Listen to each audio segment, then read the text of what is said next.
Hello everyone. तो आज अपन देखने जा रहे हैं मई 2025 में जो आईडीटी का एग्जाम हुआ उसके डिस्क्रिप्टिव और एमसीक्यू दोनों पार्ट्स के सॉल्यूशंस। ठीक है, तो चलिए बिना टाइम वेस्ट किए शुरू करते हैं इसको। तो देखो, जो आपका मई 2025 का एग्जाम था उसमें पहले तो आपका था डिस्क्रिप्टिव पार्ट, सॉरी एमसीक्यू वाला पार्ट। तो एमसीक्यू वाले पार्ट को अपन पहले सॉल्व करते हैं, उसके बाद अपन डिस्क्रिप्टिव पार्ट पर बढ़ेंगे। ठीक है, तो एमसीक्यू वाले अगर पार्ट पर अपन आए तो फर्स्ट जो आपको केस स्टडी दे रखी है वो ऐसे है। मैसेज फारसाइट्स अ प्रोप्राइटरशिप फर्म। हर एक डिटेल को अपन को डिटेल में पढ़ना है। ठीक है, प्रोप्राइटर है, पार्टनरशिप है, या फिर जो भी डिटेल दे रखी है ना, टेबल के अलावा भी जो डिटेल होती है ना उनको भी अपन को ध्यान से पढ़ना होता है। तो प्रोप्राइटरशिप फर्म है जो कि जीएसटी में रजिस्टर्ड है चंडीगढ़ में और डील करती है, एक सेकेंड, हाँ, और डील करती है supply variety of goods including electronic goods and repair and maintenance thereof. FS furnishes following information for the month of December की उसने इन्फॉर्मेशन दिए। एक उसने सप्लाई किए of goods to unregistered person Chandigarh, जिसमें से 1 लाख रुपए जो था वो जीएसटी के लायबल नहीं था, लेकिन फिर भी गलती से अपन ने चार्ज कर लिया कस्टमर से। तो टोटल 10 लाख रुपीज़ के अपन ने सेल किए। सिमिलरली पंजाब में अपन ने सेल किए 20 लाख रुपीज़ की, और रिपेयर एंड मेंटेनेंस की सर्विस दी अपन ने अनरजिस्टर्ड पर्सन को, जो कि लोकेटेड थे हरियाणा में 5 लाख रुपये। ठीक है, इसके बाद इनवर्ट सप्लाईज अपन ने जो ली है, टीवी सेट लिए अपन ने 20 लाख रुपए के जिसमें से 2 लाख रुपए के जो टीवी सेट्स है वो डैमेज आए थे। ठीक है, उसके बाद अपन ने वॉशिंग मशीन परचेज किए अनरजिस्टर्ड सप्लाई से 5 लाख रुपए की। ठीक है, ये भी अपन को ध्यान में रखना है। ठीक है, जो दे रखा है। उसके अलावा ट्रांसपोर्टेशन चार्जेस अपन ने पे किए स्ट्रीट लॉजिस्टिक को, जो कि अनरजिस्टर्ड जीटी है, 1 लाख रुपये। ठीक है, एफएस ने सिक्योरिटी सर्विस रिसीव की from messrs LML limited Chandigarh amounting to ₹50,000। ठीक है, messrs LML limited is unregistered supplier. तो अगर किसी बॉडी कॉर्पोरेट से कोई भी registered person security services receive करता है तो एफसीएम में टैक्सेबल होती है। अगर other than body corporate receive करते तो यहाँ पे आरसीएम आ जाता है, बट यहाँ पे अपना एफसीएम ही रहेगा। तो ये अपन को ध्यान रखना। और सामने अगर अनरजिस्टर्ड था तो इस केस में जीएसटी एप्लीकेबल नहीं होगा। उसके बाद rent of shop paid to municipal corporation, इसमें आरसीएम आएगा आपका। उसके बाद legal fees of 10,000 paid to mister Prakash, इसमें भी आरसीएम आएगा आपका।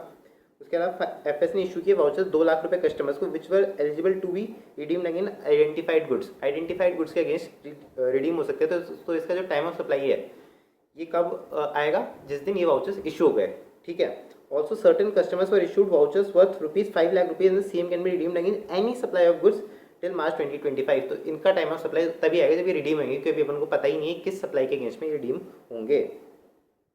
उसके अलावा FS procured old goods 5 lakh रुपए, जिसपे जीएसटी जो है रिवर्स चार्ज बेसिस पे पे करना ही अपन को एक्सप्लिसिटली दे रखा है क्वेश्चन में। Good received on 25 December, supply issued the invoice on 24 December, the payment for the same was made from the bank account on 31 दिसंबर, और transaction was recorded in the books of account on 1 जनवरी। इससे अपन को कोई मतलब नहीं है। अगर movement of goods involve है तो जिस दिन गुड्स मूव हो गए उस दिन आपका टाइम ऑफ सप्लाई हो जाएगा। तो दिसंबर में आपका टाइम ऑफ सप्लाई हो जाएगा यहाँ पे। ठीक है, एसएफ ने एफएस ने एक रिसीव किया एक long term lease from industrial of an industrial plot from Chandigarh Housing Board in an auction against payment of upfront amount at lease premium amounting to ₹20 lakh for a period of 50 years. The company paid prime location charges of 5 lakh rupees in addition to set premium. अब अगर आपको ध्यान हो तो upfront amount अगर आप lease के against में पेमेंट करते हो और कोई प्राइम लोकेशन चार्ज उसके साथ अगर पे कर रहे हो तो वो टोटली एग्जेम्प्ट होता है from the scope of GST. उसके अलावा देखा कि नवंबर 2024 की जो जीएसटी 3B थी अपने 9 दिन लेट भरी है और 3,80,000 रुपये उसकी अपनी लाइबिलिटी आई थी। बाद में चल के अपन को इंटरेस्ट निकालने के लिए पूछेगा, उस पर निकालने के लिए बोलेगा। ठीक है, एप्लीकेबल जीएसटी रेट 18% हर चीज़ पे, ट्रांसपोर्टेशन चार्जेस पे बस 5% है। ठीक है, और सीजीएसटी, एसजीएसटी, आईजीएसटी का कोई बाइफिकेशन नहीं करना, कोई ओपनिंग आईटीसी अवेलेबल नहीं है। तो अपन को बताने की किस तरीके से इसकी लाइबिलिटी आएगी according to the questions given below.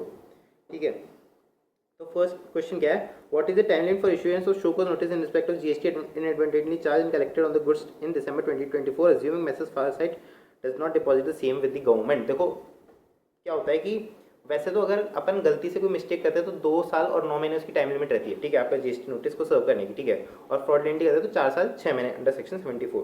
But अगर किसी जगह पे गुड्स पे जीएसटी की लायबिलिटी नहीं थी और अपन गलती से जीएसटी को कलेक्ट कर लेते हैं तो वहाँ पे कोई भी टाइम लिमिट नहीं होती शो कॉज नोटिस को सर्व करने की, और कभी भी किया जा सकता है। तो इसका आंसर होगा C, no time limit to issue show cause notice. ठीक है, उसके बाद कि interest liability of messrs Foresight for December 2024 consider the year to be of 368 days. क्या जीएसटी लायबिलिटी रहेगी मैसेज फारसाइट्स की? तो देखो 3,80,000 रुपये का ऐसा पेमेंट था जो कि अपन ने 9 दिन लेट पे किया था। ठीक है, तो अगर आप इसको कैलकुलेट करोगे 18% के हिसाब से तो ये 1687 रुपीज़ आ जाएगा।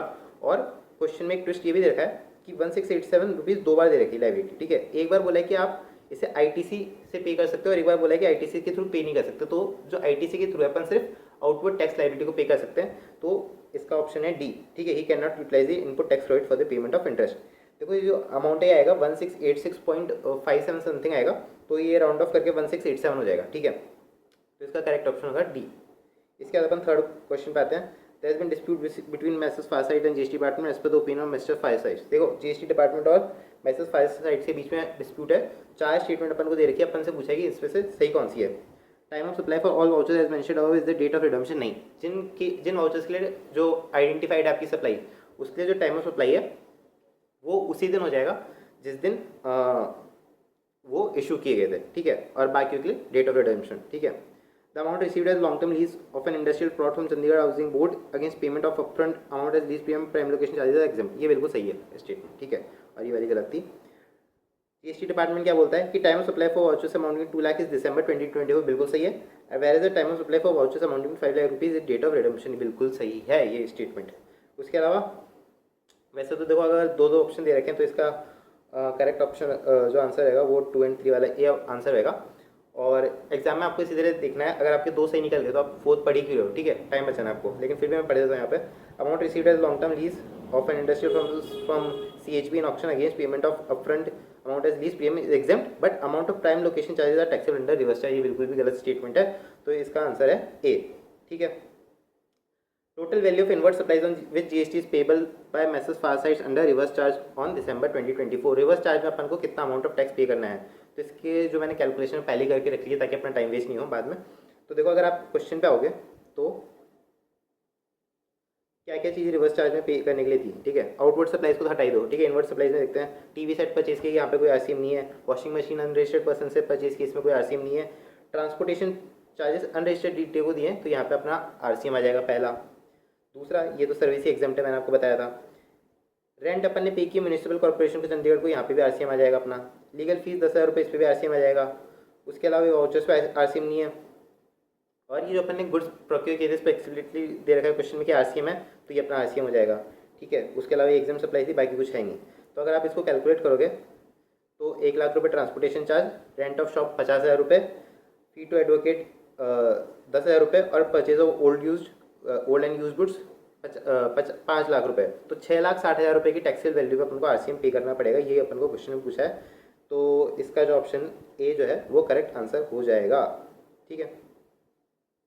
इसके बाद 5th नंबर के क्वेश्चन पे आ जाते हैं। इस पर मैंने बहुत ही 6th था जिसमें मैंने टाइम खराब किया था, लेकिन 5th वाले क्वेश्चन को अपन पहले करते हैं। तो इसमें बेसिकली पूछा है कि आईटीसी अपन को कितना मिल जाएगा इन द मंथ ऑफ दिसंबर, ठीक है। तो इसकी भी अपन डिटेल कैलकुलेशन यहाँ पे कर रखी है। देखो एक तो अपन ने टीवी सेट्स परचेज किए थे, टीवी सेट्स अपन ने 20 लाख रुपए के परचेज किए थे, ठीक है। लेकिन 20 लाख रुपए में से 2 लाख रुपए के टीवी सेट्स ऐसे थे कि जो कि डैमेज आए थे, तो उन डैमेज टीवी सेट्स पे अपन को आईटीसी नहीं मिलेगी, ठीक है। और अगर आईटीसी लेते हो तो शेड्यूल 1 में डीम सप्लाई मान के उनको आपको एज आउटपुट लायबिलिटी शो करना पड़ेगा, तो अपन आईटीसी ही नहीं लेंगे, ठीक है। तो 18 लाख रुपए तो आपके टीवी सेट्स, इस पर 18% की जीएसटी रेट एप्लीकेबल होगी, ठीक है। उसके अलावा परचेज ऑफ वॉशिंग मशीन अपन ने अनरजिस्टर्ड पर्सन से लिए तो उसमें आईटीसी का सवाल ही पैदा नहीं होता। ट्रांसपोर्टेशन चार्ज 1 लाख रुपए, 5% की एडसेस को अपन ने आरसीएम में इसका अमाउंट पे किया है तो इसका आईटीसी अपन को मिल जाएगा, ठीक है। सिक्योरिटी सर्विस यहाँ पे जीएसटी एप्लीकेबल नहीं होगा, तो यहाँ पे भी कोई आईटीसी नहीं मिलेगी। लीगल फीस 10,000 रुपये, इसकी आपको आईटीसी मिल जाएगी आरसीएम में, 18% की जीएसटी रहेगी। Purchase of old goods 5 lakh रुपये, इसकी भी अपन को आईटीसी मिल जाएगी। अपफ्रंट लीज प्रीमियम, इसका अपन को जीएसटी एप्लीकेबल नहीं है, मैंने आपको पहले बताया। Rent paid to municipal corporation 50,000 रुपये, इस पर भी हमको आईटीसी मिल जाएगी। तो अगर आप अमाउंट कैलकुलेट करोगे तो आएगा 4,29,800 रुपये, जो कि अपने क्वेश्चन में ऑप्शन नंबर डी है। तो यहाँ पे अपना सही ऑप्शन आ जाएगा डी। अब ये वाला क्वेश्चन मैं बोल रहा था, ये वाला क्वेश्चन एक्चुअली गलत पूछ लिया एग्जामिनर ने। गलत तो क्या पूछ लिया आईसीआई ने, बस इसके जो करेक्ट आंसर था वो एग्जाम में दिया ही नहीं आपको, ठीक है। तो ये गलत क्वेश्चन है, इस पर आपको बोनस मार्क्स मिलेगा जरूर से, बट बोनस मार्क्स मिल जाएगा, लेकिन जो स्टूडेंट्स का टाइम वेस्ट हुआ होगा उसका क्या, क्योंकि मैंने खुद ने इसको आधा घंटा दे दिया, फिर मुझे पता चला कि यार ये तो कैसे ही नहीं सॉल्व हो पा रहा क्वेश्चन, क्योंकि क्वेश्चन ही गलत है, ठीक है। तो एग्जाम में ऐसी सिचुएशन आ रहे बहुत ही ज़्यादा पैनिक हो सकते हैं। तो अब देखते हैं क्या करता है ऐसे ही, बट ये क्वेश्चन गलत था, ठीक है। इसमें क्या बोला है कि GST payable in cash by messrs Foresight. तो अगर आप आपकी जीएसटी लायबिलिटी निकालोगे तो जीएसटी लायबिलिटी निकालोगे तो अपन ने 10 लाख रुपए की चंडीगढ़ में सप्लाई की, 1,80,000 रुपये, ये 9 लाख प्लस 1 लाख है। 1 लाख जो अपन ने गलत चार्ज कर लिया था कस्टमर से, उस पर भी अपन को डिपार्टमेंट को जीएसटी तो पे करना पड़ेगा, ठीक है। तो 10 लाख रुपए का 1,80,000 रुपये GST, supply in Punjab 20 lakh रुपए, 3,60,000 इसका जीएसटी, रिपेयर मेंटेनेंस की सर्विस जो अपन ने प्रोवाइड की 5 लाख रुपए की, उस पर आ जाएगा आपका जीएसटी। वाउचर सेल जो इस मंथ में टैक्सेबल हो रहा है 2 लाख रुपए वाला, उस पर आपका जीएसटी आ जाएगा। उसके अलावा आरसीएम सप्लाई जो 6,60,000 रुपये की अपन ने ऊपर देखी थी, उन पर भी अपन को जीएसटी कैश में पे करना पड़ेगा, ठीक है। तो 7,71,800 ये हो जाएगा। इसमें से IT से अपन माइनस कर देंगे 4,29,800, ठीक है। ये 4,29,800 से कुल मिला के ज़्यादा ही है, तो अपन बेसिकली आउटवर्ड सप्लाईज का ही पेमेंट क्रेडिट से कर रहे हैं। तो जो अपना कैश में पेबल अमाउंट आ जाएगा वो आ जाएगा 3,42,000 रुपये, जो कि कहीं ऑप्शन में ही नहीं है, ठीक है। तो ये आपका गलत जो है क्वेश्चन था, ठीक है, इसमें ऑप्शन ही नहीं था आपका। अब आ जाता है अपन सेकंड केस स्टडी पे। सेकंड केस स्टडी में क्या बोलता है कि LLD कंपनी पार्टनरशिप फर्म है जो कि engage in manufacturing of electronic components in the state of Gujarat. The firm became liable for registration on 14 अप्रैल। 14 अप्रैल को लायबिलिटी टू रजिस्ट्रेशन आई और अप्लाइड फॉर रजिस्ट्रेशन ऑन 16 में and was granted registration certificate on 20 में। अब ध्यान रखना इसमें कि 14 अप्रैल को इस पर लायबिलिटी टू रजिस्ट्रेशन थी, लेकिन इसमें जो रजिस्ट्रेशन है वो 16 मई को कराया, यानी कि 30 दिनों के बाद कराया। तो इसमें जो इफेक्टिव डेट ऑफ रजिस्ट्रेशन हो जाएगी वो date of grant of registration होगी, ठीक है। तो 20 मई हो जाएगी। The firm has opted for composition levy under section 10 of the CGST Act 2017 at the time of registration. Composition levy ये firm जो है opt कर रही है। Its turnover for the quarter ending June 2024 was 82 lakh rupees. 82 lakh rupees का इसने जून 2024 वाले quarter में टर्नओवर किया, जिसमें से 80 लाख रुपए टैक्सेबल था और 2 लाख रुपए एग्जाम था। इससे कोई फर्क नहीं पड़ेगा क्योंकि मैन्युफैक्चरिंग एंटिटी अपन ने ऊपर देखा। देखो इन माइन्यूट डिटेल्स को अपन को डिटेल में पढ़ना पड़ेगा, ठीक, ध्यान से पढ़ना पड़ेगा। तो मैन्युफैक्चरिंग एंटिटी है, तो यहाँ पे कॉम्पोजिशन स्कीम अगर ये जा रही है तो इसे दोनों ही सप्लाईज पे जो है जीएसटी पे करना पड़ेगा eight the rate of 0.5% plus 0.5%, भले वो एग्जाम्प्ट हो भले वो टैक्सेबल हो, ठीक है। It gross turnover 150 lakh rupees in on 9 July 2024 and LLD and company had opted for withdrawal of composition scheme on the set date. 150 lakh रुपये से 9 जुलाई को क्रॉस कर दिया, यानी कि तब से ये कॉम्पोजिशन स्कीम में रहने के लिए एलिजिबल नहीं रहेगा, तो इसने नॉर्मल स्कीम में आने के लिए अप्लाई कर दिया। The form provided supply of equipment to GGY Limited, unrelated company on 28 July 2024, having market value of 21 lakh rupees, wholesale value of 22 lakh rupees, and maximum retail price of 23 lakh rupees. However, the transaction was made at 18 lakh rupees. देखो unrelated party से अगर अपन कोई भी transaction करते हैं यहाँ पे जो अपना प्राइस है वो सोल कंसिडरेशन को रिप्रेजेंट करता है, तो वहाँ पे जो आपकी जो प्राइस अपन ने पे की है वो आपकी जो है ट्रांजेक्शन वैल्यू हो जाती है। तो 18 लाख रुपये आपका जो है वैल्यू ऑफ सप्लाई रहेगा इसमें, ठीक है। ये बस कंफ्यूज करने के लिए दे रखा है आपको। जून 2024 में LLD कंपनी ने एक टैक्सेबल सर्विस भी ली जो कि RCM के तहत आती थी, मतलब सामने वाले ने अपन को टैक्स पे करना है उस पर, ठीक है, सामने वाला उस पर टैक्स पे नहीं करेगा। From registered supply mister Sachin Kumar in the course of intra state supply थी। LLD company fail to issue any document to mister Sachin Kumar relating to this transaction, और बाकी डिटेल्स ट्रांजेक्शन के लिए दिए, date basically time of supply निकालने के लिए दे रखी है। LLD कंपनी QRMP स्कीम में नहीं है, ये बता रखा है। ऑल द अमाउंट्स गिवन, ये सब जो आपको बेसिक दिया होता है वो है। उसके अलावा the tax payable by LLD company for the quarter ending June 2024 will be, तो इसने 82 लाख रुपए की सप्लाई की थी, 82 लाख रुपीज़ की सप्लाई थी, तो उस पर 0.5% प्लस 0.5% निकालोगे तो 41,000 प्लस 41,000 रुपीज़ आपका आ जाएगा, ठीक है। तो ए ऑप्शन इसका करेक्ट आंसर है। The time of supply as propose for the payment of tax for the transaction with mister Sachin Kumar, जो अपन ने RCM वाला ट्रांजेक्शन देखा था एंड में, तो उसमें टाइम ऑफ सप्लाई क्या होगी। देखो RCM वाला जो ट्रांजेक्शन होता है उसमें टाइम ऑफ सप्लाई उतनी होती है 61st day from the invoice और date of making payment whichever is earlier, ठीक है। तो देखो सप्लाई ऑफ सर्विस से अपन को मतलब नहीं है, इनवॉइस 9/7 को रीज हुआ, इससे अपन को 61st डे काउंट करना है, और पेमेंट पे अपन को देखना है कि LLD कंपनी के जो पर्सपेक्टिव उससे अपन देखेंगे, ठीक है। अपन को सप्लायर से कोई मतलब नहीं है, अपन रेसिपिएंट के पर्सपेक्टिव से देखते हैं। तो 7/8/2024 को पेमेंट जो है बुक्स में रिकॉर्ड हुआ और 14/8/2024 को जो है बैंक अकाउंट में डेबिट हुआ, ठीक है। विच एवर इज अर्लियर, इसमें अपन देखते हैं डेट ऑफ मेकिंग पेमेंट, तो डेट ऑफ मेकिंग पेमेंट अपनी 7/8/2024 आ जाएगी, और इनवॉइस से अपन को 61st डे काउंट करना है, ठीक है।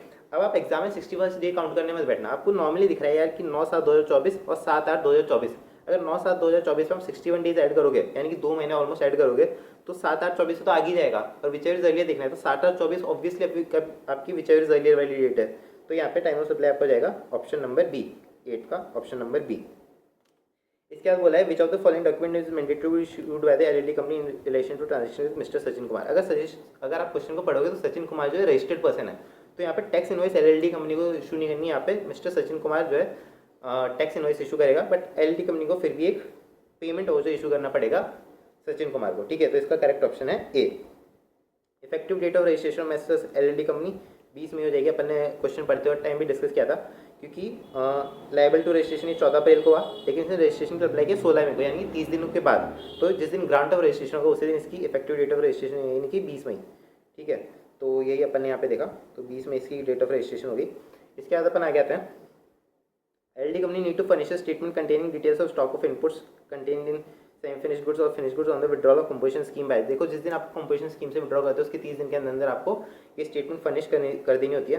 तो अगर आप देखोगे तो अपन ने 9/7/2024 को अप्लाई किया था for withdrawal from the composition scheme, तो उसमें अगर आप 30 दिन जोड़ोगे तो 8/8/2024 आएगा, यानी कि क्वेश्चन नंबर 11 का सी, ये आपको करेक्ट आंसर। यहाँ तक आपको एक स्टेटमेंट फर्निश कर देनी है of the stock of the goods you have. ठीक है, value of supply equipment made by LLD company to GGY limited, ये अपन ने क्वेश्चन डिस्कस करते टाइम में डिस्कस कर लिया था कि जो आपने सोल कंसिडरेशन पे किया 18 लाख रुपए, वही आपकी ट्रांजेक्शन वैल्यू हो जाएगी, वही आपका वैल्यू ऑफ सप्लाई हो जाएगा। तो 18 लाख रुपए जो है इसका करेक्ट आंसर है क्वेश्चन नंबर 12 का। इसके बाद इंडिविजुअल क्वेश्चन आ जाते हैं। तो क्वेश्चन नंबर 13 क्या बोलता है, messrs heart and soul private limited imported consignment of goods from France through sea, the value of the set consignment was 800 lakh rupees. 800 lakh rupees value of the set consignment थी, और custom duty 180 lakh रुपए उस पर payable थी। ठीक है, company ने bill of entry for homogenisation file कर दिया, बट द गुड्स जो है वो डेटोरिएट कर गए आफ्टर अनलोडिंग डेटोरिएट कर गए, and after examination India but before clearance of homogenisation the value of the goods after deterioration comes down to 200 lakh rupees and the same was agreed by the proper officer. देखो, इसमें कुछ बच्चे क्या गलती करेंगे कि इसमें अबेटमेंट लगा देंगे कि यार 200 लाख रुपए गुड्स की वैल्यू रहेगी, पहले 800 लाख रुपए थी, तो 200 divided by 800 into 180 lakh rupees 40 lakh rupees यहाँ पे टिक करेंगे। बट देखो, अगर आप क्वेश्चन को ध्यान से पढ़ोगे तो आफ्टर अनलोडिंग डेटोरिएट हुए, अगर डेटोरिएट होता है आफ्टर अनलोडिंग तो उसमें कोई भी अबेटमेंट का आपको बेनिफिट नहीं मिलता। अगर डैमेज होता है तो उसमें आपको बेनिफिट मिल जाता है, बट डेटोरिएशन केस में आपको आफ्टर अनलोडिंग अगर होता है तो आपको कोई भी बेनिफिट नहीं मिलता है, ड्यूरिंग और बिफोर अनलोडिंग होना चाहिए। ठीक है, डेटोरिएशन तभी आपको बेनिफिट मिलेगा। तो इसका करेक्ट आंसर होगा 180 लाख रुपीज़, जो आपकी एक्चुअल कस्टम ड्यूटी पेबल थी, कोई भी आपको बेनिफिट यहाँ पे नहीं मिलेगा। आई hope I am very clear. ठीक है, काउंटरवेलिंग ड्यूटी थ्योरेटिकल क्वेश्चन है। Countervailing duty under section 9 of the customs tariff act shall not be levied unless it is determined that. ठीक है, तो काउंटरवेलिंग ड्यूटी कब लेवी नहीं होनी चाहिए, मतलब कब लेवी होनी चाहिए। ठीक है, तो subsidy relates to use of domestic goods और imported goods in exported articles, बिल्कुल सही है। Subsidy relates to export performance, बिल्कुल सही है।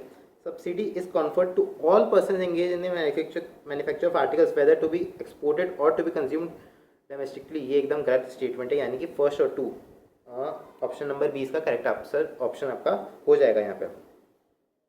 क्वेश्चन नंबर 15 पे आते हैं, messrs rise and progress medical clinic is a multi specialty hospital, एक हॉस्पिटल है लोकेटेड इन चेन्नई तमिलनाडु। ठीक है, it is provided the following service to one of its patient, एक पेशेंट को इसने ये सर्विस प्रोवाइड की, उसकी डिटेल दे रखी है। तो एयर एम्बुलेंस सर्विस प्रोवाइड की गई, जिसके लिए 80,000 रुपये चार्ज किया गया। तो आपको मैंने बताया हुआ है कि एयर एम्बुलेंस या फिर कोई भी टाइप की एम्बुलेंस हो उसकी सर्विस हमेशा एग्जाम्प्ट रहती है, तो इस पर आपका कोई भी जीएसटी नहीं लगेगा। आपको लास्ट में taxable value of output supply पूछिए। ठीक है, तो ये तो नहीं आएगी आपको टैक्सेबल वैल्यू में।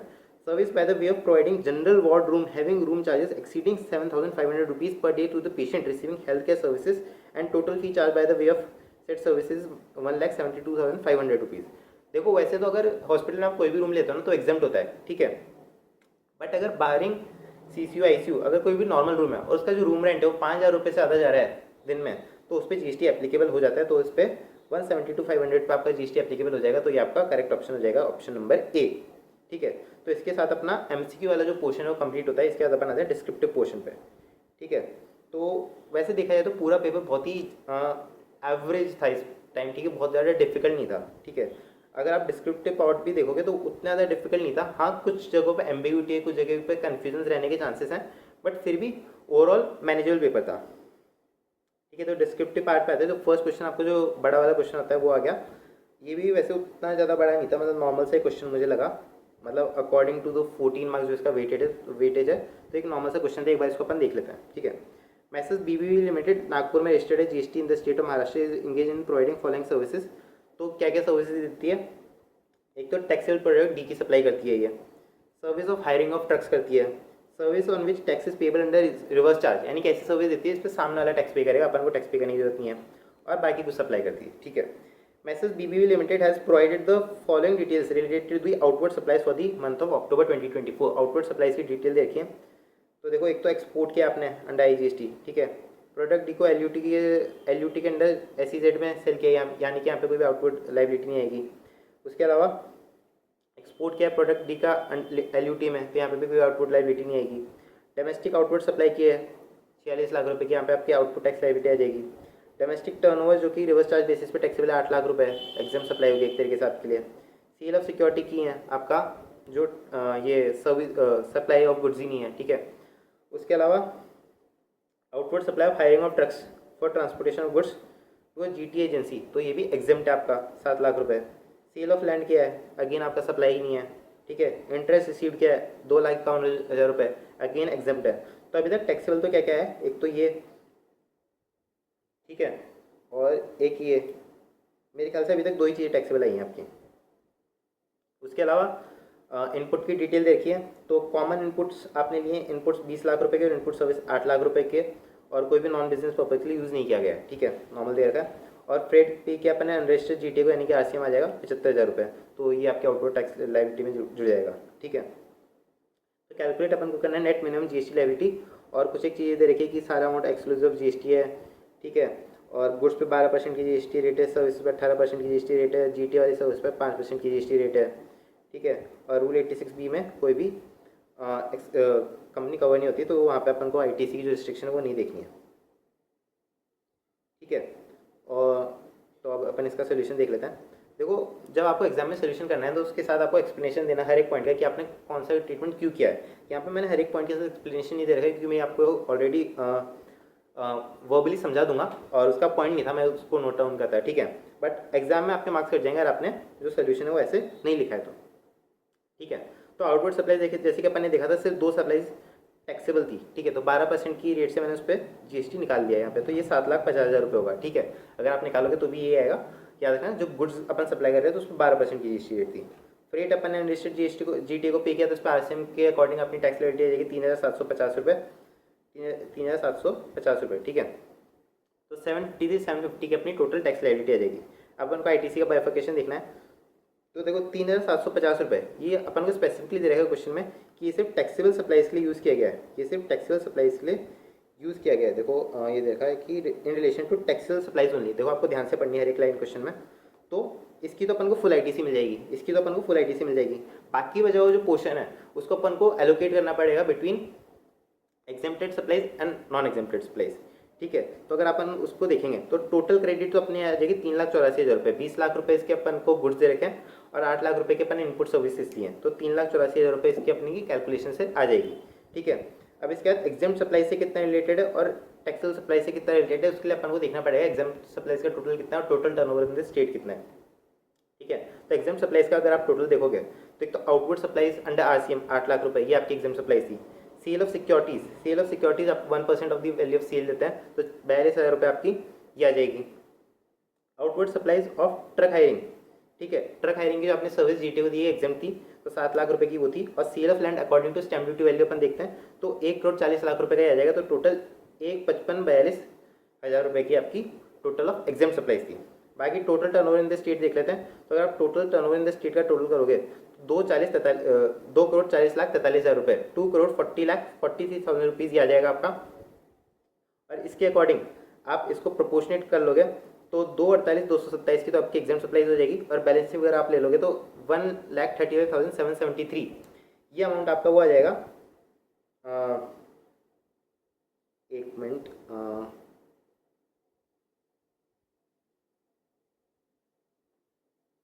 हाँ, तो ये अमाउंट आपका वो आ जाएगा जो कि टैक्सेबल सप्लाईज के अगेंस्ट अपन ITC यूज़ कर सकते हैं। तो टोटल एलिजिबल ITC अपनी 139,623 आ जाएगी आफ्टर एडिंग दी RCM ITC। तो अपन इसे निकाल लेंगे। ग्रॉस टैक्स लायबिलिटी आपकी 7,53,750 की थी, इसमें से अपन ITC माइनस कर देंगे 139,523 का, तो अपना liability to be paid in cash आ जाएगा 614,227, ठीक है। तो ये इसका आंसर हो जाएगा। तो बहुत ही ईजी क्वेश्चन था ये बड़ा वाला भी। इसके बाद अपन सेकंड क्वेश्चन पे आते हैं। तो सेकंड क्वेश्चन आपका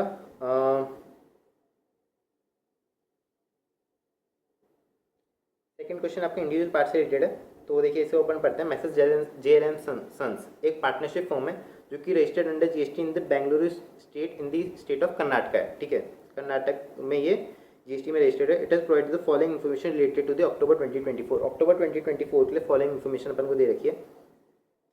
एक तो amount charge for composite supplies by way of milling of wheat into wheat flour along with fortification to Tamil Nadu government for distribution of such wheat flour under PDS scheme in Tamil Nadu. The value of supply of goods in the above supply constitutes 49% of the value of composite supply. तो एक composite supply जहाँ पे अपन wheat flour को मिल करते हैं और उसको बाद में अपन तमिलनाडु गवर्नमेंट को PDS सिस्टम के अकॉर्डिंग सेल कर देते हैं, ठीक है। तो गुड्स भी सेल कर रहे हैं, सर्विस भी सेल कर रहे हैं, ठीक है। तो देखो यहाँ पे क्या है, अगर अपन wheat flour को सेल करते हैं तो अलग ट्रीटमेंट रहता, और अगर मिलिंग की अपन सर्विस देखें तो अलग ट्रीटमेंट रहेगा। लेकिन अपन को देखा है कंपोजिट सप्लाई है, उसमें जो मेजर पोर्शन है वो अपना मिलिंग ऑफ फ्लावर से रिलेटेड है, सर्विस से रिलेटेड, क्योंकि 49% ही सिर्फ जो है गुड्स से रिलेटेड आ रहा है। तो अपन सप्लाई ऑफ सर्विस मानेंगे, supply of milling of flower मानेंगे इसे, तो 8,50,000 रुपये अपना एज अ सर्विस टैक्सेबल हो जाएगा। नीचे अगर अपन देखें तो 18% की GST रेट है, और उसके अकॉर्डिंग अपन निकाल लेंगे। देखो आपको ये बता दूं कि ये आपका जो है इंट्रा स्टेट सप्लाई हो जाएगा, क्योंकि इंटर स्टेट सप्लाई हो जाएगा, क्योंकि सप्लाई के केस में हम रेसिपिएंट ऑफ सर्विस की लोकेशन देखते हैं तो तमिलनाडु है। तो इस केस में 8,50,000 रुपये पे अपना IGST लग जाएगा at the rate of 18% rupees, 18%, ठीक है। उसके बाद आता है आपका taxable supply of DSA services to a local branch of public sector bank. Public sector bank की लोकल ब्रांच को अपन डायरेक्ट सेलिंग एजेंट की सर्विस दे रहे हैं। तो डायरेक्ट सेलिंग एजेंट की सर्विस देखते हैं आपके मन में आ जाएगा कि यार ये तो RC में टैक्सेबल है। तो RC में टैक्सेबल नहीं है, क्योंकि अपन पार्टनरशिप फॉर्म है। अगर अपन इंडिविजुअल होते ना तो ये RC में टैक्सेबल होता है, अदरवाइज ये FC में ही टैक्सेबल होगा, ठीक है। और जो है कुछ लोग ये भी सोच सकते हैं कि यार ये तो एग्जाम्प्ट है। तो देखो आपको बता दो कि रूरल बैंक को अगर आप DSA की सर्विस देते हो ना तभी वो एग्जाम्प्ट होती है। यहाँ पर अपन पब्लिक सेक्टर बैंक की लोकल ब्रांच को दे रहे हैं और अपन बेंगलुरु में है, तो फिर ये FCM में ही टैक्सेबल होगी 4 लाख रुपये। Supply of tobacco leaves as agriculture to a registered person, तो ये RC में आ जाएगा आपका, ठीक है। Amount receive from services provided to state government in relation to training of drivers at Karnataka 79.5% expenditure borne by the government. तो training की सर्विस अपन देते हो 75% और मोर एक्सपेंडिचर अगर बोन करती है गवर्नमेंट तो वो आपका एग्जेम्प्ट होता है, ठीक है। तो ये भी आपकी एग्जेम्प्ट हो जाएगी। उसके बाद क्या किया है, JLM संस ने परमिशन ली municipal authorities to build 8 floors, लेकिन उसने 4 ही फ्लोर बनाया, क्योंकि 26 लाख रुपए से सुनील कंस्ट्रक्शन लिमिटेड ने दी थी कि आप 4 फ्लोर मत बनाओ, क्योंकि हमारे जो अपार्टमेंट उसकी सनलाइट जो है वो ब्लॉक हो जाएगी आपके अपार्टमेंट बनाने से। तो उसने 26 लाख रुपए दे दिया, यानी कि not to do an act वाला ये कॉन्सेप्ट हो गया, not to do an act वाला कॉन्सेप्ट हो गया। तो ये आपकी सप्लाई होगी 26 लाख रुपए की, ठीक है। और ये जो है ये आपकी इंट्रा स्टेट सप्लाई होगी, ठीक है। इंट्रा स्टेट सप्लाई होगी क्योंकि आपका बेंगलुरु में ये फ्लैट है, ठीक है। तो इसका अपन एक बार सॉल्यूशन देख लेते हैं। तो देखो composite supply milling of wheat into flower 1,53,000 रुपये आपका IGST आ जाएगा। DSA सर्विसेज टू बैंक 36,000 रुपये, 36,000 रुपये आपका GST और SGST आ जाएगा अगर आप कैलकुलेट करोगे तो। सप्लाई ऑफ टोबैको लीव्स मैंने बताया RCM में कवर्ड है, तो ये आपका इस पर आपकी लायबिलिटी नहीं बनेगी। स्टेट गवर्नमेंट को जो अपन ने ट्रेनिंग की सर्विस दी है वो भी एग्जाम्प्ट है, मैंने आपको बताया। और compensation from Sunil construction limited ये आपका टैक्सेबल हो जाएगा 2,34,000 रुपये, 2,34,000 रुपये। तो इस तरीके से आपकी जो GST लायबिलिटी है वो 1,53,000 rupees, 2,40,000 rupees and 2,70,000 rupees and 2,70,000 rupees इस टाइप से आ जाएगी आपकी, ठीक है। तो आगे चलते हैं, अपन आ जाते हैं क्वेश्चन नंबर 2B पे। क्वेश्चन नंबर 2B क्या बोलता है, मैसर्स VRM लिमिटेड एक रजिस्टर्ड जॉब वर्कर है इन the state of Haryana, 2B है ना, हाँ 2B। तो स्टेट ऑफ हरियाणा में एक रजिस्टर्ड पर्सन है और जॉब वर्क की सर्विस प्रोवाइड करता है रिलेटेड टू मेटल वर्क, ठीक है। 30 अप्रैल को VRM लिमिटेड ने स्टील कैबिनेट रिसीव किया worth 48 lakh rupees under a delivery challan with e-way bill for the purpose of job work from Messrs Vijay private limited registered manufacture इन हरियाणा, ठीक है। 48 lakh rupees के steel cabinet मिले for doing job work, ठीक है। 30 अप्रैल को मिले थे।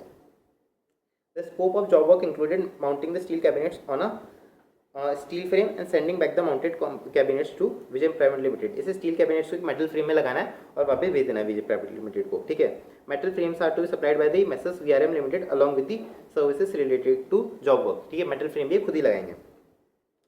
VRM लिमिटेड एग्रीड किया टोटल कंसिडरेशन 6,50,000 रुपये के लिए, जिसमें जॉब वर्क भी आ गया including value of metal frame जो लगाया वो भी आ गया और आपका जॉब वर्क भी आ गया, ठीक है। और जो भी मेटल वेस्ट निकला वो VRM लिमिटेड ने 52,000 रुपीज़ में सेल कर दिया। इस पर भी आपकी आउटपुट टैक्स लायबिलिटी आ जाएगी मैसर्स VRM लिमिटेड, ठीक है। उसके बाद मैसर्स VRM लिमिटेड ने स्टील कैबिनेट 13 अक्टूबर 2024 को वापस दे दिए टू विजय प्राइवेट लिमिटेड। ठीक है, you are required to compute taxable value and the GST liability for messrs VRM related to transaction in any tax period. ठीक है, तो इसमें आपको टैक्स लायबिलिटी निकालनी है मैसेस वीआरएम के लिए। ठीक है, अज्यूम करना अपन को GST rate for metal frame 28% rupees. देखो मेटल फ्रेम का जीएसटी रेट आपके काम नहीं आएगा क्योंकि अपन यहाँ पे जॉब वर्क की सर्विस दे रहे हैं, तो जॉब वर्क वाला जीएसटी रेट आपका लगेगा। लेकिन आपको एक चीज़ ध्यान रखनी है, टाइम पीरियड अपन को देखना है। टाइम पीरियड 30 अप्रैल को भेजा था और अपन ने 13 अक्टूबर 2024 को वापस भी कर दिया, यानी कि एक साल के अंदर अंदर वापस कर दिया। तो इस केस में कोई डीम्ड सप्लाईज नहीं होगी फ्रॉम दी फ्रॉम ये जो आपका विजय क्या था, ये विजय क्या था, विजय प्राइवेट लिमिटेड से वीआरएम लिमिटेड को कोई डीम सप्लाई नहीं होगी। अगर एक साल से ज़्यादा टाइम हो जाता तो इसे अपन डीम सप्लाई मान लेते हैं, उस पर आपका मेटल फ्रेम पे भी आउटपुट टैक्स लायबिलिटी आ जाती विजय प्राइवेट लिमिटेड की और वीआरएम लिमिटेड की जब वो वापस भेजती विजय सेल्स को। ठीक है, तो इस केस में तो ये केस है ही नहीं। ठीक है, एक साल के अंदर अंदर ही अपन वापस कर रहे हैं। ठीक है, तो कोई डीम सप्लाई इसमें नहीं होगी। मेटल वेस्ट पे 12% बिल्कुल ये काम आएगी अपने, और सर्विस पे 18%, जॉब वर्क पे आपकी 18% की जीएसटी रेट लगेगी। ठीक है, तो अलॉन्ग विद रीजंस अपन को आंसर देना है। तो एग्जाम में अपन को अलॉन्ग विद रीजन देना है, तो थोड़ा सा अच्छा सा क्वेश्चन मिल जाएगा। यहाँ पे तो आप देखोगे बहुत ही छोटा सा आंसर आपको दिख रहा होगा। जॉब वर्क की सर्विस 6,50,000 रुपीज़ की है। इस पर आप अकॉर्डिंगली जीएसटी के अकॉर्डिंग जीएसटी लगा लोगे तो ये आपका 58,500 और 58,500 आपकी जीएसटी लायबिलिटी आ जाएगी। स्क्रैप सेल्स 52,000 रुपीज़ है। इस पर भी आप according to the rate given the question आप जीएसटी लगा लोगे तो आपकी आउटवर्ड टैक्स लायबिलिटी आ जाएगी। टोटल आउटवर्ड टैक्स लायबिलिटी आप पे आ जाएगी 61,620 और 61,620, और इस तरीके से आप क्वेश्चन को सॉल्व कर दोगे अलॉन्ग विद गिविंग रीजंस। ठीक है, तो ये इस क्वेश्चन का आंसर था। ठीक है, अब अपन आगे चलते हैं। आगे क्या बोला है, कस्टम से रिलेटेड क्वेश्चन है कि डीएफ लिमिटेड ने एक पैकेजिंग मशीन यूएसए से इंपोर्ट करी है। ठीक है, एक पैकेजिंग मशीन इंपोर्ट करी है और 56,000 रुपीज़ उसके चार्जेस दिए for developing activities for work done in India with respect to the imported machine. ठीक है, 56,000 रुपीज़ अपन ने डेवलपमेंट एक्टिविटीज़ के दिए हैं। Further the following particulars are furnished. ठीक है, बाकी चीज़ें बताई गई हैं। Price of machine $20,000, air freight $5,000, design charges $300 जो कि यूएसए बेस्ड फॉर्म को अपन ने दिए हैं। Licence fee relating to imported goods payable by the buyer as a condition for sale, ये आपकी जो आप वैल्यू निकालोगे इसमें इंक्लूड होगा। 10% of machine of the machine 10% of the price of the machine कि अपन को पे करना है। Buying commission paid by the buyer $200, इसको अपन इंक्लूड नहीं करते बाइंग कमीशन को। Materials and component supplied by the buyer free of cost 50,000 rupees. Insurance paid 6,000 rupees. Commission payable with respect to sales to the local agent of the exporter is 5% of the cost of the machine, ये दे रखा है। उसके अलावा material component supplied by buyer free of cost are valued at 50,000 rupees, ये अपन को already दे भी रखा था यहाँ पे भी। उसके अलावा inter bank exchange rate as arrived by the authorised dealers 82.5 rupees per dollar, ये अपने कोई भी काम की नहीं है। CBISC has notified purpose of the section 14 of the Customs Act 1962 exchange rate 83 rupees per dollar, ये अपने काम आएगी। ठीक है, तो इसका सोल्यूशन देखते हैं। तो देखो प्राइस ऑफ द मशीन $20,000 अपन को क्वेश्चन में दे रखी है। डिज़ाइन चार्जेस $300 अपन को क्वेश्चन में दे रखे हैं, और licence fees 10% of the price of the machine $2,000 ये आ जाएगी। तो टोटल 22,300 रुपीज़ $3,000 अपन ने डॉलर में पे किए हैं। इसे आप 83 रुपीज़ के अकॉर्डिंग इंडियन करेंसी में कन्वर्ट करोगे तो 18,50,900 रुपये इसका अमाउंट आ जाएगा। उसके अलावा जो material components free of cost supply किए थे उसकी वैल्यू ऐड कर लोगे 50,000 रुपये, और जो कमीशन पेबल था 5% of the cost of the machine, ये आप ऐड कर दोगे 83,000 रुपीज़। ठीक है, इसमें एक एम्बिग्यूटी मैं आपको बताऊंगा, एक बार ये अपन नॉर्मल सोल्यूशन देख लेते हैं। ठीक है, तो FOB वैल्यू इसकी आ जाएगी 1983,900 रुपीज़। इसमें आप इंश्योरेंस पेड जो कि क्वेश्चन में गिवन है 6,000 रुपीज़ को ऐड कर दोगे। एयर फ्रेट भी आपको $5,000 वैसे तो क्वेश्चन में गिवन है, बट इसमें एक कंडीशन होती है कि 20% ऑफ दी FOB वैल्यू तक अपन को स्ट्रिक्ट करना होता है जो एयर फेयर है वो उसे। ठीक है, तो एयर फ्रेट आपका अगर आप 20% निकालोगे ऑफ दी FOB वैल्यू तो 3,96,780 रुपीज़ आएगा, और जो आपके जो $5,000 हैं उसे आप INR में कन्वर्ट करोगे तो आएगा 6,64,000। ठीक है, तो कम कौन सा हुआ 3,96,780 रुपीज़, तो इसको अपन एयर फ्रेट मान लेंगे। तो CIF वैल्यू यानी कि आपकी जो असेसेबल वैल्यू आ जाएगी 23,86,680 रुपीज़। अब इस क्वेश्चन में एक एम्बिग्यूटी क्या है कि क्वेश्चन में ये दे रखा है कि जो कमीशन पेबल है ना, जो अदर देन बाइंग कमीशन, जो नीचे वाला जो अपन को एडजस्टमेंट्स में जो कमीशन दे रखा था वो दे रखा है कि 5% of the cost of the machine अपन को दे रखा है। तो ऐसे कॉस्ट को क्या एज्यूम करता है, कॉस्ट को जो सिंपली जो प्राइस ऑफ द मशीन दे रखा है वो अज्यूम करता है, या फिर कॉस्ट ऑफ द मशीन को अज्यूम करता है after including all this design charges, licence fees and materials and component supplied free of cost. तो ये अपन को एक देखना है। अगर उसने देखो बेसिकली प्राइस ऑफ मशीन का 5% निकाला है, जो कि मेरे ख्याल से ऐसा ही होगा, तो ये आपका सोल्यूशन रहेगा। बट अगर वो यहाँ तक के जो खर्चे हैं, यहाँ तक के जो खर्चे हैं इनको इंक्लूड कर लेता है इसमें, तो फिर आपका ये वाला सोल्यूशन आ जाएगा। देखो ये आईसीआई के ऊपर है वो क्या assumption लेता है। देखो कॉस्ट में वैसे तो अपन ये भी इंक्लूड कर सकते हैं, क्योंकि अगर आप क्वेश्चन को पढ़ोगे तो इसकी लैंग्वेज कुछ इसी तरीके से दे रखी है, commission payable with respect to sales to the local agent. तो देखो लोकल एजेंट को आपने सेल्स कमीशन दिया है, रेट इनटू सेल्स दिया है, ठीक है। तो सेल्स जब आप करते हो तो कॉस्ट आप निकालोगे, तो ये सारे डायरेक्ट खर्चे तो आप ऐड करते ही हो of the in the cost of the machine. तो लॉजिकली तो वैसे ये भी करेक्ट है, ठीक है। तो उस केस में 95,045 रुपीज़ ये कमीशन आपका आ जाएगा। इसकी एफओबी वैल्यू चेंज हो जाएगी अकॉर्डिंग जो एयर फ्रेट अपन ने डीम लिया है वो भी चेंज हो जाएगा, और क्वेश्चन पूरी जो इस क्वेश्चन का जो सोल्यूशन है वो पूरी तरीके से चेंज हो जाएगा। आईसीआई के ऊपर इसको क्या लेता है। वैसे मुझे लग रहा है फॉर सिंप्लिसिटी पर्पज आईसीआई ये जो 83,000 रुपीज़ वाला जो अपनी एजम्पशन है यही लेगा, बट लेट्स सी आईसीआई इसे क्या एज्यूम करता है। इसके बाद अपन क्वेश्चन 3A पे आते हैं। तो क्वेश्चन 3A को अगर अपन देखें तो determining place of supply along with explaining the correct provision of law for the following independent cases. तो 3A क्या बोलता है, यहाँ पे अपन को प्लेस ऑफ सप्लाई डिटरमाइन करनी है। तो प्रकाश कुमार एक रजिस्टर्ड अनरजिस्टर्ड पर्सन है जीएसटी लॉ में, सूरत का रेजिडेंट है। उसने एक ई कॉमर्स प्लेटफॉर्म से एक लैपटॉप परचेज किया, ठीक है, जो कि डिलीवर हो गया कि सिस्टर रिद्धिमा को मुंबई में। और mister Prakash well placing the order on the e commerce platform provide the billing address of the residence located in Surat. तो बिलिंग एड्रेस आपका गुजरात का है, बट जो डिलीवरी एड्रेस है वो आपका महाराष्ट्र का है। तो इस केस में प्लेस ऑफ सप्लाई क्या होगी। देखो गुड्स के केस में प्लेस ऑफ सप्लाई वहाँ पे होती है जहाँ पे वो उसकी जो मूवमेंट है वो टर्मिनेट होती है, ठीक है।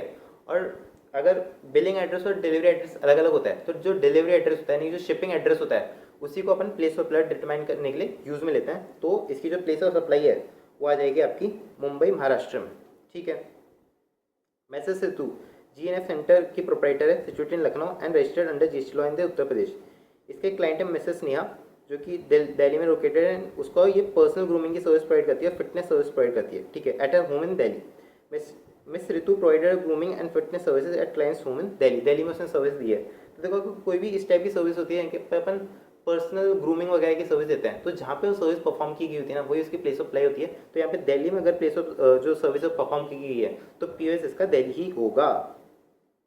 उसके अलावा डेकोर इंटीरियर डेकोरेटर फर्म है जो कि देहरादून में लोकेटेड है, और एक कॉन्टैक्ट में आती है मिस्टर डिएगो फिटेली के साथ to provide interior decoration services with respect to to immovable property of mister Diego, one located in Dehradun and other located in Italy. देखिए कॉमन ट्रांजेक्शन में अगर दो इमूवेबल प्रॉपर्टी के लिए अगर कोई कॉमन ट्रांजेक्शन होता है, तो वैसे तो इमूवेबल प्रॉपर्टी के लिए अगर कोई ट्रांजेक्शन होता है तो उसकी place of ply location of immovable property होती है। लेकिन जहाँ पे दो इमूवेबल प्रॉपर्टी इस ट्रांजेक्शन का पार्ट बनती है और उसमें से एक टैक्सेबल टेरिटरी में लोकेट होती है और एक नॉन टैक्सेबल टेरिटरी में लोकेटेड होती है, तो प्लेस ऑफ प्लाई हमेशा टैक्सेबल टेरिटरी की जो लोकेशन होती है वो रहती है। तो यहाँ पे टैक्सेबल टेरिटरी में देहरादून उत्तराखंड वाली प्रॉपर्टी जो है लोकेटेड है, तो इसका पीओएस आपका उत्तराखंड हो जाएगा।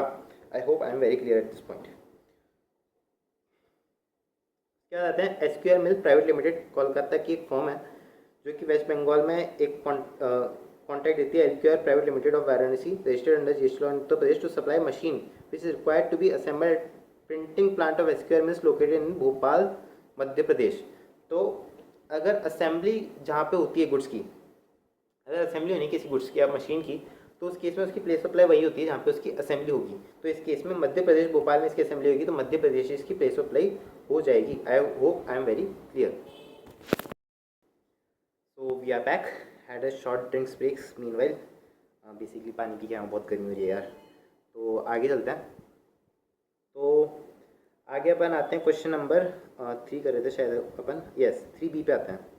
तो 3B में क्या बोला है, messrs Vijay communication limited registered telecom operator. ये आपका एक नया सर्कुलर आया था इस अटेम्प्ट के लिए, तो उससे क्वेश्चन है to bid for securing the right of use spectrum offered by the government under the spectrum allocation model followed by the department of telecommunication. Company appointed you as adviser to give advice where the liability of payment of GST will arise following independent situations में, in case where full upfront payment is made and in case where deferred payment is made by the telecom operator in 18 monthly installments। ठीक है, तो अपन को advice देनी है अपनी relating to liability to pay GST, issue of invoice and time of supply इन तीनों चीज़ों इन दोनों सिचुएशंस में।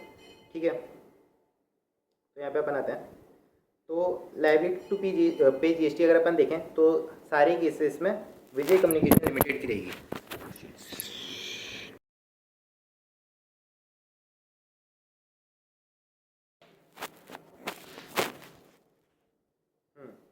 तो लायबिलिटी जैसे मैंने बोला विजय कम्युनिकेशन लिमिटेड की रहेगी। अपफ्रंट पेमेंट जब अपन ने किया है तो इनवॉइस अपन को कब इशू करनी है, तो नॉर्मल जो सर्विस केस में time of issuing of invoice रहता है वो 30 days from the provision of service होता है, ठीक है। तो इस केस में ग्रांट ऑफ राइट्स अपन को दिए हैं, तो डेट ऑफ मेकिंग पेमेंट और 61st day from issue of invoice तो आपकी टाइम ऑफ सप्लाई रहेगी, और इनवॉइस अपन को 30 within 30 days from the grant of rights अपन को इशू कर देनी है, ठीक है। और टाइम ऑफ सप्लाई का क्या प्रोविजन रहता है, डेट ऑफ मेकिंग पेमेंट और 61st day from issue of invoice, ठीक है। तो विच एवर इज अर्लियर उसको अपना टाइम ऑफ सप्लाई हो जाएगा। तो नॉर्मली अपना सोल्यूशन हो जाएगा आंसर इस क्वेश्चन का। इसके बाद पीरियोडिक पेमेंट अपन ने इंस्टॉलमेंट में अगर किया है तो उस केस में इनवॉइस अपन को इशू करनी है before the due date of payment, ठीक है। ड्यू डेट ऑफ पेमेंट जब भी है उससे अपन को पहले इशू इनवॉइस कर देनी है। टाइम ऑफ सप्लाई क्या होगा, डेट ऑफ मेकिंग पेमेंट और 61st day from issue of invoice whichever is earlier. अब यहाँ पे जो आपकी time of issue of invoice है वो date of before the due date of payment है, तो उससे 61st डे तो अपन बाद में गिनेंगे, अपन पहले ही अपन डेट ऑफ पेमेंट पे ही अपन इनवॉइस को इशू कर रहे हैं। इसका मतलब अपनी ज़्यादातर केसेस में तो डेट ऑफ मेकिंग पेमेंट है, इस केस में टाइम ऑफ सप्लाई होगी। हाँ वो बात हो सकती है आपकी ड्यू डेट आ जा रही है लेकिन आप एक्चुअल पेमेंट जो है वो बहुत दिनों बाद कर रहे हो, तो उस केस में ये केस अलग हो सकता है। अदरवाइज जो है डेट ऑफ मेकिंग पेमेंट ही आपकी टाइम ऑफ सप्लाई हो जाएगी। बट फिर भी as a general rule date of making payment और 61st day from invoice which is earlier ये आपका टाइम ऑफ सप्लाई रहेगा, ठीक है। इसके बाद अपन आते हैं क्वेश्चन नंबर 3C पे। 3C अगेन आपका कस्टम्स लॉ से रिलेटेड है। तो इसमें क्या बोला है, मैसेज फार्कल लिमिटेड ने कैपिटल गुड्स को इंपोर्ट किया 3 करोड़ रुपए का जो था, और 30 लाख रुपए की जीएसटी इसने पे करी ऑन 10 सितंबर 2024, और ड्यूटी कंसेशन 15 लाख रुपए का इससे मिला है under the customs import of goods and concession rate of duty और फॉर स्पेसिफिक रूल्स 2022, ठीक है। 15 लाख रुपए की कंसेशन मिल गया, 30 लाख रुपए इसने कस्टम्स ड्यूटी के पे किए।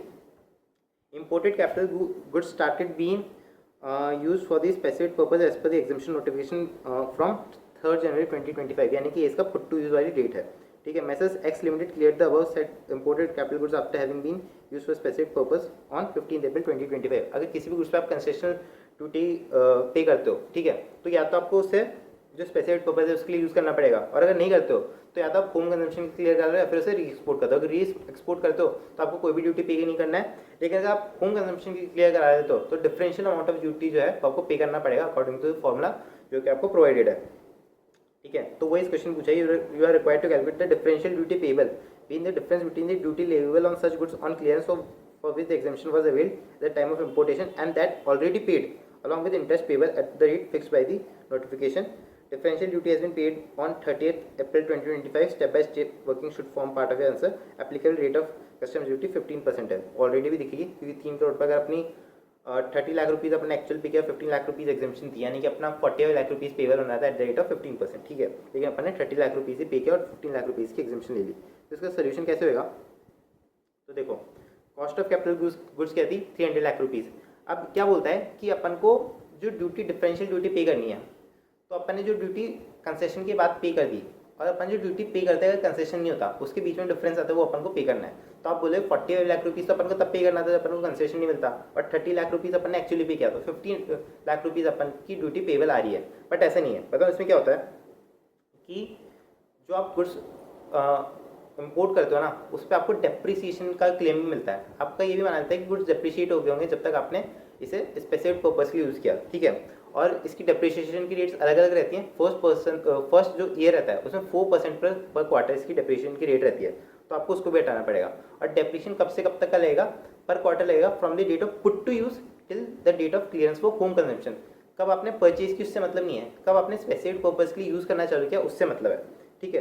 तो अगर आप देखो तो आपने 3 जनवरी 2025 को इसे पुट टू यूज़ किया, यानी कि जनवरी वाला क्वार्टर, और 15 अप्रैल को आपने इसे होम कंजम्पशन की क्लियर किया, यानी कि अप्रैल वाला क्वार्टर, यानी कि 2 क्वार्टर इसमें 2 क्वार्टर का आपका इस पर जो है डेप्रिसिएशन लगेगा 4% की रेट से। तो 300 लाख रुपीज़ से 4% की रेट से 2 क्वार्टर का डेप्रिसिएशन आप निकालोगे तो 24 लाख रुपीज़ आ जाएगा, और इसकी जो डेप्रिशिएटेड वैल्यू होगी वो 270 लाख रुपीज़ होगी। अब 276 लाख रुपीज़ पे आपको 15% की रेट से जो है ड्यूटी निकालनी है, वो आपकी आ जाएगी 41.40 लाख रुपीज़। आपने 30 लाख रुपीज़ ऑलरेडी पे कर दिया है, तो 0 लाख रुपीज़ आपको जो है ड्यूटी पे करनी पड़ेगी।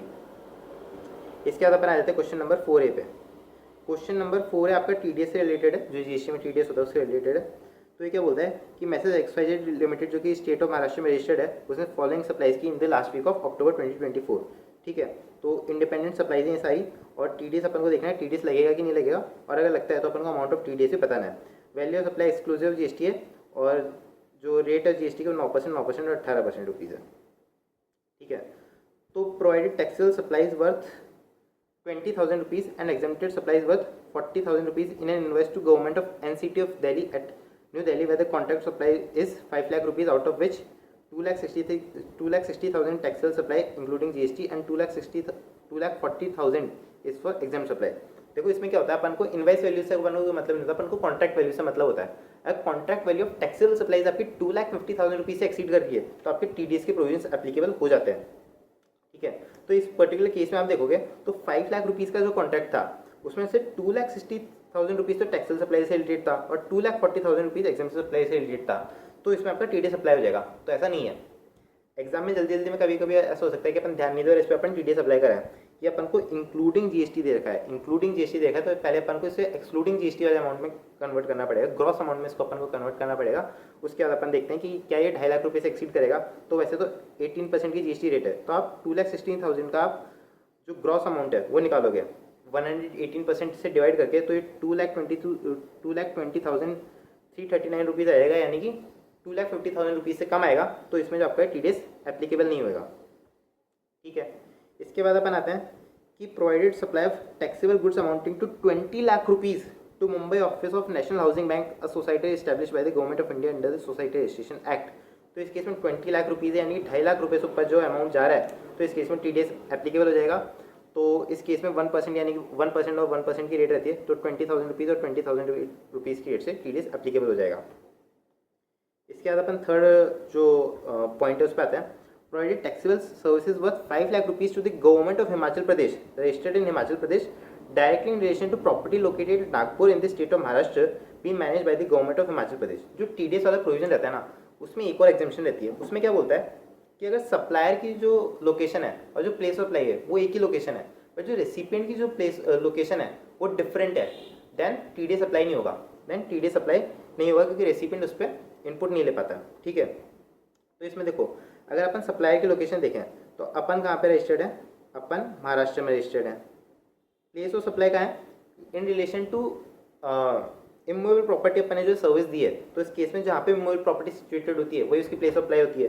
तो Nagpur in the state of Maharashtra में इमूवेबल प्रॉपर्टी सिचुएटेड है, तो यानी महाराष्ट्र इसकी प्लेस ऑफ अप्लाई है। लोकेशन की प्लेस ऑफ अप्लाई महाराष्ट्र है, इमूवेबल प्रॉपर्टी की जो ट्रांजेक्शन की प्लेस ऑफ सप्लाई है वो भी महाराष्ट्र है। लेकिन अपन ने डिपार्टमेंट ऑफ हिमाचल प्रदेश को ये जो है सर्विस दी, यानी कि रेसिपिएंट की place of supply Himachal Pradesh है। इस केस में जो अपनी POS है और जो लोकेशन सप्लायर वो तो सेम है, बट रेसिपिएंट की जो लोकेशन है वो डिफर कर रही है, तो यहाँ पे TDS के प्रोविजन अप्लाई नहीं होंगे। ये आपको डिटेल में इसका नोट देके आना है। ठीक है, तो थर्ड केस में आपका TDS नहीं आएगा। इसके बाद अपन आते हैं फोर्थ पे। Provided supply of taxable goods valued at 1 lakh rupees, contract value 2,50,000 to the government of Chhattisgarh. तो यहाँ पे भी आपका TDS का प्रोविजन अप्लाई नहीं होगा, क्योंकि TDS के प्रोविजन में लिखा है एक्सीडिंग 2,50,000 रुपीज़। यहाँ पे एग्जैक्ट 2,50,000 रुपीज़ का जो अमाउंट है, ये बेसिकली कॉन्सेप्ट टेस्ट करने के लिए वाला पॉइंट डाला गया है। तो वैसे तो ये अच्छा पॉइंट है, तो इस केस में TDS आपका अप्लाई नहीं होगा। ठीक है, ये बात अपन को ध्यान में रखनी है।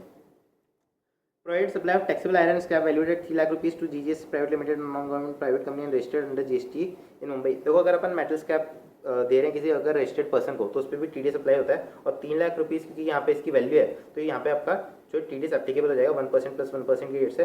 तो 3,000 प्लस 3,000 23,000 रुपीज़ का आपका ये IGST आपका जीरो आएगा यहाँ पे। तो 23,000 का आपका CGST और SGST में TDS आ जाएगा। यहाँ पे वर्किंग नोट आप देख आ सकते हो, डिटेल में थोड़ा सा दिखाना है। मैंने यहाँ पे फिर भी थोड़ा बहुत लिख दिया इस वाले क्वेश्चन में, क्योंकि थोड़ा ठीक ठाक पॉइंट था यहाँ पे, एकदम थियोरेटिकल पॉइंट नहीं था। क्वेश्चन नंबर 4B पे आते हैं। क्वेश्चन 4B में क्या बोलता है, 4B के दो पार्ट है। पहले पार्ट में क्या बोलता है कि एक RRY लिमिटेड जिसकी 2 रजिस्टर्ड प्लेस ऑफ बिजनेस है, एक तमिलनाडु में एक कर्नाटक में, इसका aggregate turnover during the previous financial year 3,27 crore and 1.47 crore था तमिलनाडु और कर्नाटक में। अगर अपन इसका टोटल करेंगे तो 4.70 करोड़ समथिंग ये आएगा। RRY limited QRMP scheme opt करना चाह रहा है, at one of its place of business and wants to continue under regular return filing scheme and to file return on monthly basis in other place of business. You are required to examine the case above and answer that whether RRY Limited can do so. देखो क्या होता है यहाँ पे कि QRMP scheme में अगर आपका 5 करोड़ से नीचे का टर्नओवर है ना, तो आप QRMP स्कीम को वॉलंटरीली ऑप्ट कर सकते हो, ठीक है। और जो QRMP स्कीम है ना, वो GSTN वाइज एप्लीकेबल होती है, यानी कि आप GST नंबर वाइज उसे ऑप्ट और नॉट टू ऑप्ट कर सकते हो, ठीक है। तो आप ऐसा कर सकते हो कि एक GST नंबर में आपने QRMP स्कीम ऑप्ट कर लिया और दूसरे में नहीं की। तो ये जो यहाँ पे आपको ट्रीटमेंट किया है एकदम करेक्ट किया है RRY लिमिटेड ने। ये QRMP स्कीम ऑप्ट कर सकता है क्योंकि इसका जो प्रीवियस ईयर का जो टर्नओवर है 5 करोड़ रुपए से कम है, और साथ ही ये ऐसा भी कर सकते हैं कि एक जगह पे QRMP ऑप्ट करे और एक जगह पे ना करे। तो ये बिल्कुल करेक्ट है, ये आपको अच्छे से डिटेल में लिख के आना है, थियोरेटिकल क्वेश्चन था ये। इसके बाद examine the statement once the e-commerce operator has complied with the dynamic QR code requirements for issuing invoice, the supplier using such e-commerce portal for B2C supplies will not be required to comply with the requirements of dynamic QR code. Comment of the validity of the above statement with reference to the GST law. देखो इसमें क्या बोला है कि एक supplier है जो कि ई-कॉमर्स ऑपरेटर के थ्रू सेल करता है, ठीक है। तो ये क्या बोल रहा है कि ई-कॉमर्स ऑपरेटर ने ना डायनेमिक QR कोड की जो रिक्वायरमेंट्स को कंप्लाई कर लिया, तो क्या अब जो सप्लायर है उससे डायनेमिक QR कोड की रिक्वायरमेंट्स को फॉलो करना पड़ेगा कि नहीं करना पड़ेगा। ये बोल रहा है कि नहीं करना पड़ेगा, तो अपन को validity of the above statement examine करनी है।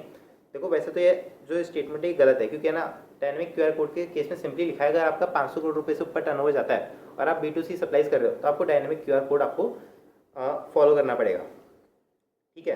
हालांकि उसमें एक एग्जाम्पशन है कि अगर जो ई-कॉमर्स ऑपरेटर है, जो अपन अपनी इनवॉइस पे ई-कॉमर्स ऑपरेटर को जो पेमेंट रिसीव हुआ है उसका अगर अपन रेफरेंस देते हैं तो अपन को डायनेमिक QR कोड की रिक्वायरमेंट नहीं होती, बट अदरवाइज जनरल रूल ये है कि अपन को भी डायनेमिक QR कोड लगाना पड़ेगा इनवॉइस पे। तो यही मैंने यहाँ पे लिखा है, तो इसको आप देख सकते हो। इसके बाद अपन आते हैं question number 4C, again customs law से रिलेटेड जो पार्ट है उस पर।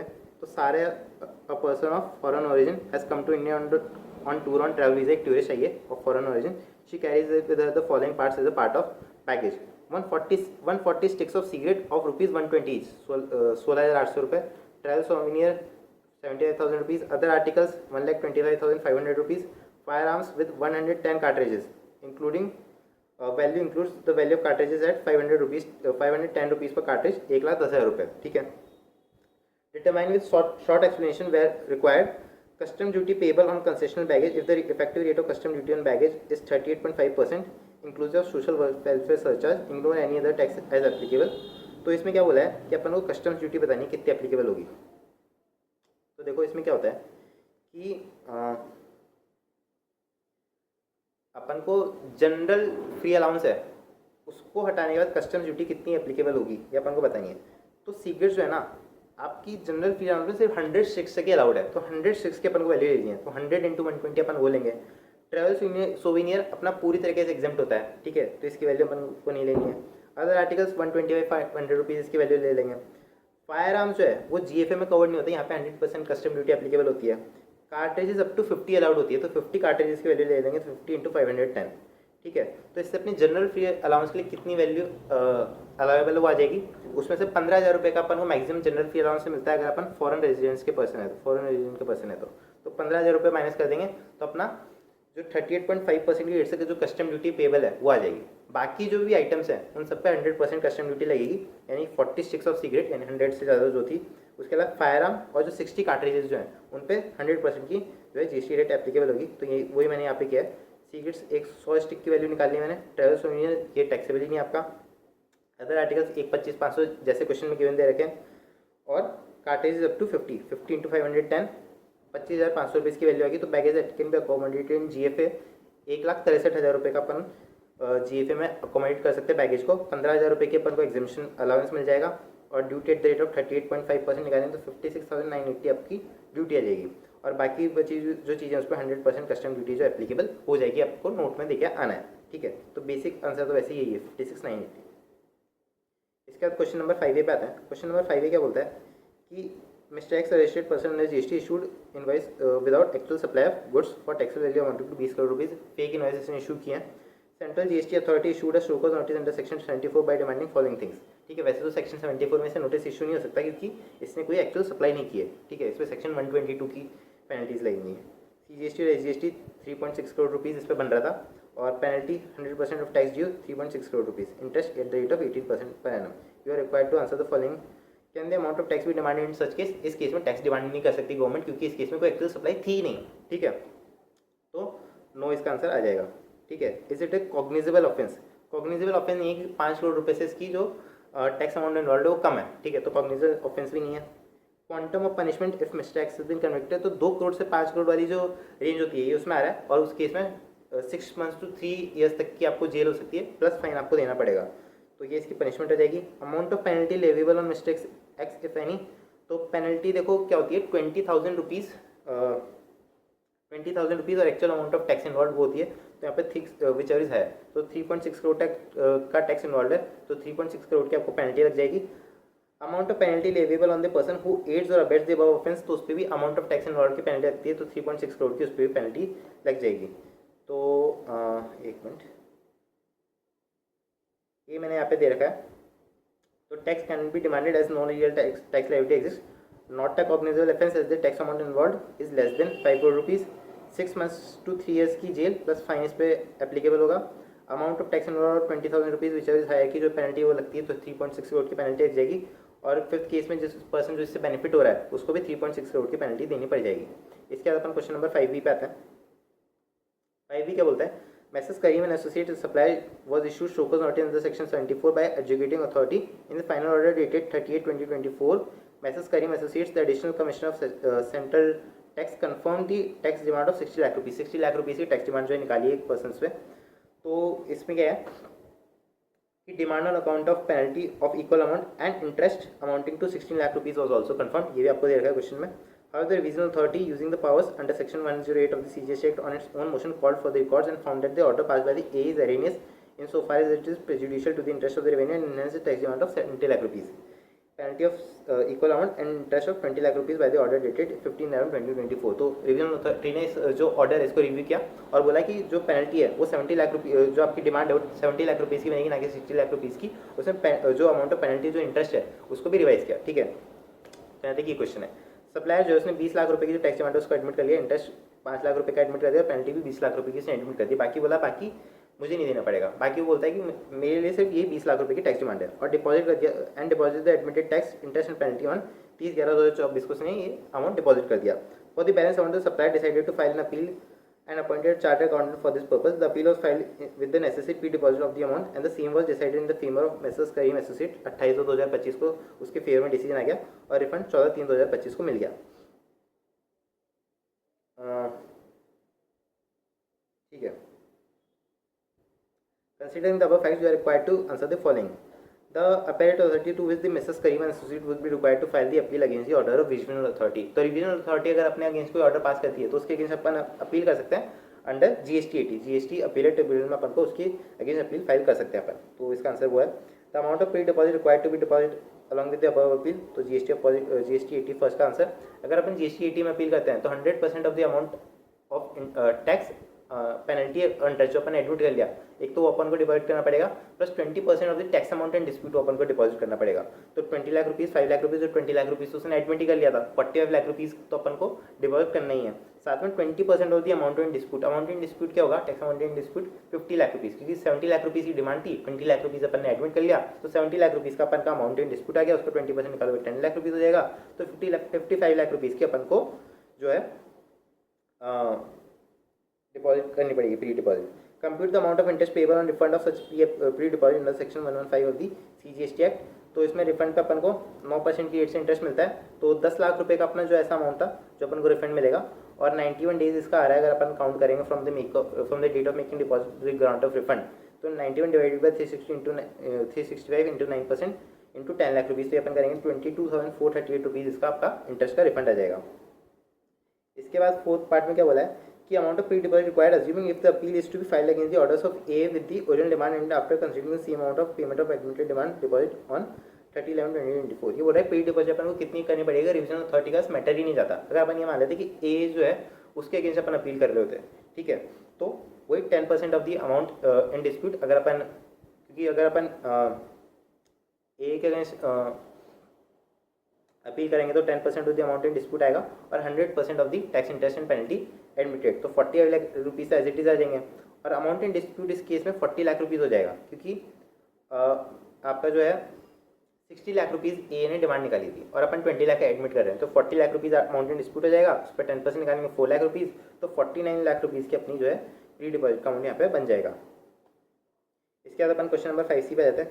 क्वेश्चन नंबर 5C में कुछ नहीं पूछा, क्वेश्चन नंबर 5C से इतना पूछा है कि मिस्टर अंकुश ने इंपोर्ट के गुड्स फ्रांस से और अप्लाई किया वेयर हाउसिंग के लिए, और प्रॉपर ऑफिसर ने एक ऑर्डर परमिट कर दिया for the deposit of goods on 21 May 2024। Mister Ankush deposit goods in warehouse on the same day, the goods were re exported without payment of duty on 15 October 2024। Warehousing के लिए अपन ने apply किया, किस मई को अपन ने ware house कर दिया, और 15 October 2024 को अपन ने गुड्स जो है री एक्सपोर्ट कर दिए।